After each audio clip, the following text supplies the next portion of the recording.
Part 2, mga sis. Aside sa pag-ibig, pagiging honest at genuine natin, ano pa ba ang dapat gawin natin kapag meron tayong nakikilala na foreigner na potential na magiging boyfriend natin?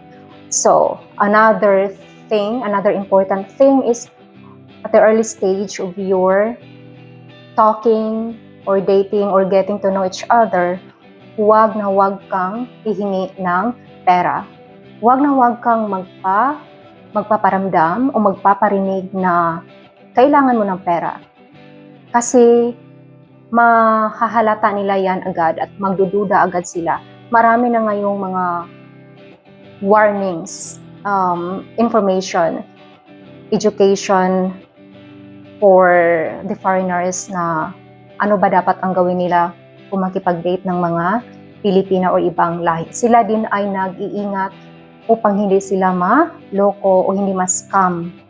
Hindi lang ang babae, pati ang mga lalaki, pati ang mga foreigners ay nag-iingat na rin. So, ikaw sa early stage again, nag-uusap pa lamang kayo, huwag na huwag mong ipapahalata o huwag mong i-intend na gusto mong bigyan ka agad ng mga regalo, mga material na bagay. Gusto mo ka agad ng iPhone. Sabihin mo na, yung iba sabihin agad na, please give me load or buy me load. I don't have load para makipag-video call sa inyong AFAM. Make an effort. Pareho lang yan din sa pag-apply ng trabaho. You make an effort in order to get that position, get that job. So, be pure, be intentional with feelings, but not quick unto trying hard na mapagbigyan ka agad ni AFAM ng pera. Kasi ang relasyon na nakabase sa pera ay mahirap mag-succeed. Sa una, masaya, mapoprovide ng AFAM mo sa iyo ang lahat ng hinihingi mo, mga material na bagay, malaking allowance, kung ano pa man dyan, masaya sa una. Pero kapag ikaw ay kulang sa pagmamahal sa kanya, puro pera lang ang naisip mo or maahon sa kahirapan, hindi magtatagal ang inyong relasyon. Hindi yan mabibless. Walang, parang shallow ang inyong relationship.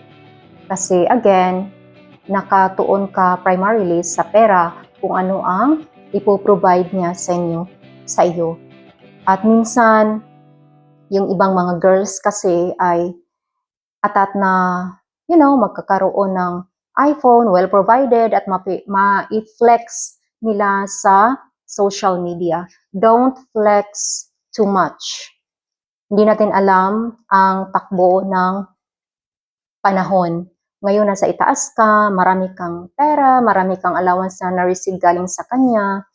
Kahit mag-asawa pa kayo, hindi nyo alam kung anong mangyayari kalaunan. Maraming mga pagsubok na darating.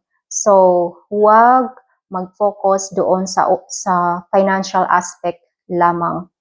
Dapat na magkakaroon ng balanse. Yung feelings, yung love, respect, communication, and not only that, what can he bring to the table, but also for us, sa ating mga kababaihan, modern na tayo ngayon, modern na panahon, dapat matuto tayo, magkaroon tayo ng ating sariling source of income. Marunong tayong maghanap din ng pera na pinaghirapan. Masarap gumastos ng pera na tayo mismo ay nagsisikap o pinagsikapan natin. Mas proud tayo sa ganyan.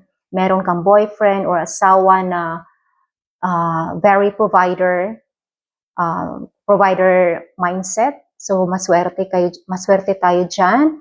And then, mas maswerte kung ikaw din mismo ay may worth, may halaga. Like, meron ka ding sariling pagsisikap. Kasi minsan, di ba, tayo ay mga Pilipino, tayo ay makapamilya, meron tayong mga kamag-anak na or mga kapatid na sinusuportahan or not necessarily na obligadong suportahan but masarap sa feelings natin na magbigay sa ating pamilya o sa ating parents. So walang kuskus balungos, walang maraming issue if gusto mong magbigay sa iyong mga families and relatives kung galing naman sa bulsa mo. Hindi lahat galing sa AFA mo. Well, depende naman yan, di ba? Depende sa sitwasyon ninyo. Kung gusto ng partner mo na hindi ka na magtatrabaho or okay lang na hindi ka magtrabaho, di why not? So you will be a Disney princess. You will be the queen if yung AFA mo ay merong kakayahan or sobrang yaman. He can give you the luxury that you dream of, then why not? Mas maganda naman kung gano'n, di ba? But again, it's about the genuine, gaano kayo ka-genuine sa isa't isa. Ang inyong pagsasamahan, ang inyong relasyon, ang inyong pag-aasawa ay blessed and pure in all aspects. Nagtutulungan at nag-iibigan. Ayan na naman tayo sa pag-ibig. Lagi kong ini-emphasize at hina-highlight. Diba masarap kaya magiging, sweet sa isa't isa? Kapag marunong or mahilig ka mag-flex sa social media, marami ka ma-flex sa mga sweetness nyo. Kikiligin ka, maraming mga taong kikiligin sa inyo at mai-inspired dahil nagkakaroon ka or maswerte ka sa iyong AFAM na boyfriend. So again, hindi tayo iwasan natin ang atat sa pera sa early dating stage ng inyong relasyon para magpursige si AFAM sa iyo.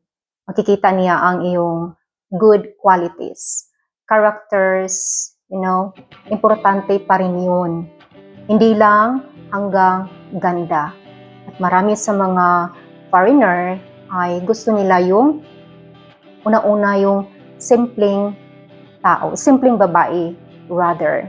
Yung hindi ka sobrang materialistic. I'm not against of those women nga highly maintained. Nasa kanila rin yan or nasa inyo din yan. Base lang sa pagkakaalam ko at mga kilala ko, mas preferred ng mga foreigners, kadalasan, mas prefer nila yung simpleng babae.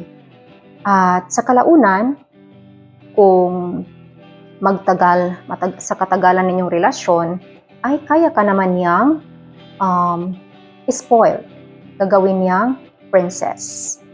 At yun, maibigay niya kung ano man ang gusto mo or yung mga hindi mo in-expect, ibibigay niya yan sa'yo ng pusa. Darating yan at again, maghintay lang tayo, matuto tayong pasensyoso, be patient. Ano pa ba? For now, yan lang muna siguro. And I hope na nakakatulong yung mga tips na i-share ko dito sa aking channel.